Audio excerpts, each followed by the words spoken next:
आज आमच्या प्रेग्नन्सी जर्नीचा महत्त्वाचा एक टप्पा मी तुमच्यासोबत शेअर करणार आहे। Hello everyone, welcome back to my channel Aishwarya आली। आणि माझ्या प्रेग्नन्सी जर्नीच्या या सिरीजमध्ये आज मी तुमच्यासोबत शेअर करणार आहे माझा अँटी स्कॅनचा एक्सपिरियन्स। पण त्याआधी मला सांगायला आवडेल की आज मी नेसली आहे सुंदर अशी कलांजली पैठणी बाय पोशाख बाय दिवाज। पोशाख बाय दिवाज हे माझं स्वतःच क्लोथिंग ब्रँड आहे। इंस्टाग्राम पेजवर मी गेले 4 वर्ष झाले हा बिझनेस करते आहे।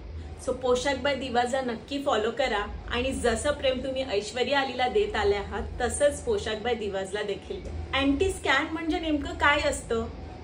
सो प्रेग्नन्सी जर्नीच्या 11व्या ते 14व्या आठवड्याच्या मध्ये हे स्कॅन केले जाते आणि हा स्कॅन खूप महत्त्वाचा स्कॅन असतो, कारण ह्या स्कॅन मध्ये आपल्याला बाळाची ग्रोथ, बाळाची ब्रेन डेव्हलपमेंट आणि मेडिकली काही महत्त्वाचे चेक्स असतात, हे डॉक्टर त्याच्यामध्ये चेक करतात। त्यामुळे हा स्कॅन खूप महत्त्वाचा स्कॅन मानला जातो। अँटी स्कॅनसाठी आम्हाला आता आतमध्ये जायचं होतं। सो स्कॅन हे कसं असणार आहे, काय असणार आहे, खरं सांगायचं तर मला काहीच आयडिया नव्हती। त्यामुळे मी एक्साइटेड होती पण थोडी नर्वस देखील होते। पण आत गेल्यावर डॉक्टरांनी आम्हाला अगदी कम्फर्टेबल केलं आणि स्कॅनला सुरुवात केली। स्कॅनला जशी सुरुवात झाली तर आम्ही बघतोय काय, तर बाळाची मूवमेंट आम्हाला दिसली। हे बघून आम्ही दोघेही खूप उत्सुक झालो।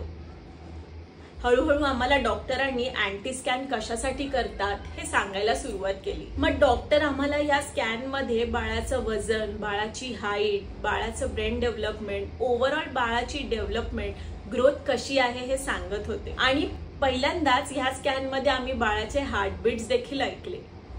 सो बेसिकली अँटी स्कॅन मध्ये बाळाची ओव्हरऑल ग्रोथ आणि आईच्या गर्भातील फ्लुइड योग्य आहे की नाही, प्रेग्नन्सी हेल्दी आहे की नाही, हे सर्व या अँटी स्कॅन मध्ये सांगतात। सो अशा प्रकारे आमचं स्कॅन झालं आणि हा स्कॅनचा रिपोर्ट घेऊन आम्हाला जायचं होतं आमच्या गायनॅक डॉक्टरकडे, म्हणजे डॉक्टर मेघनांकडे। आता डॉक्टर मेघनांकडे गेल्यावर काय झालं हे मी तुम्हाला नेक्स्ट एपिसोड मध्ये सांगणार आहे। तोपर्यंत हा व्हिडिओ आवडला असेल तर नक्की लाईक करा, शेअर करा, कमेंट करा आणि अजूनही ऐश्वर्या आलीला सबस्क्राईब केलं नसेल तर सबस्क्राईब करा।